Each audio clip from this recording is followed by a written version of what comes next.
हे अपहरण झालं आणि त्याच्यानंतर धक्कादायक माहिती समोर आली।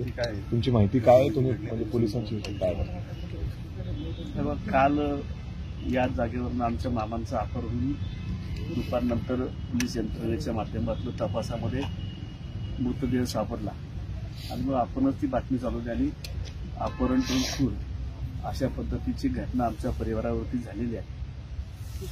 पोलीस यंत्रणा अतिशय सक्षमपणे काम करते। काल दिवसभर, काल रात्री, आज सकाळी सुद्धा या तपासाचा भाग म्हणून पोलीस काम करतायत आणि लवकरच पोलीस याचा नक्की सुगावा लावतील। या मागचं कारण काय आहे तर हे नक्की की माझ्या कुटुंबावरती हा मोठा आघात झालेला आहे।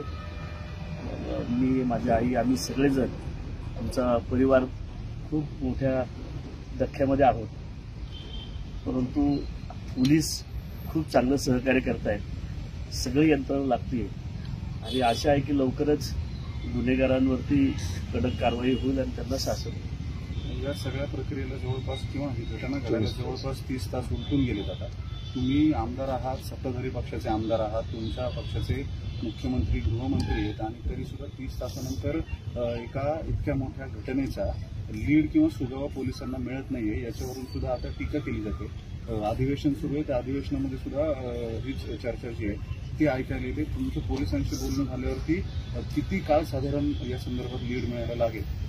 असं काही तासामध्ये पोलीस याच्या सुगावा लावतील आणि मला असं वाटतं की आमचं कुटुंब आता खूप दुःखामध्ये आहे। याचं कुठलंही राजकारण न करता शेवटी आमदाराचा मामा असेल किंवा सामान्य नागरिक असेल, प्रत्येकाच्या कुटुंबाचा ज्यावेळेस त्याला अशा पद्धतीचा आघात होतो त्यावेळेस राजकारण न करता पोलिसांची सुद्धा बाजू समजून घेऊन आपण काम करण्याची आवश्यकता आहे। त्यांना सुद्धा तपासामध्ये आमचा परिवार सहकार्य करतोय आणि म्हणून कुठल्याही प्रकारची आमच्या पोलिसांबद्दल शंका नाही।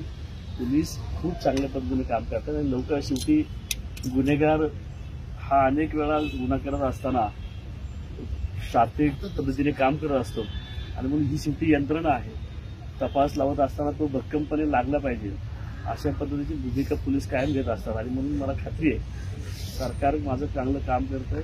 या राज्याचे मुख्यमंत्री आदरणीय देवेंद्रजी, राज्यातल्या सामान्य नागरिकांवर जरी अन्याय अत्याचार झाला तरी त्याला आधार देणारा तो एक नेतृत्व आहे। त्यामुळे माझा आमदाराचा मामा असेल किंवा सामान्य कुटुंबातला एखादा घटक जरी गेला तरी सरकार तेवढाच सक्षमपणे काम करेल आणि पोलिसही, आमचे पुणे पोलीसही त्याच पद्धतीनं संवेदनशील काम करत आहेत।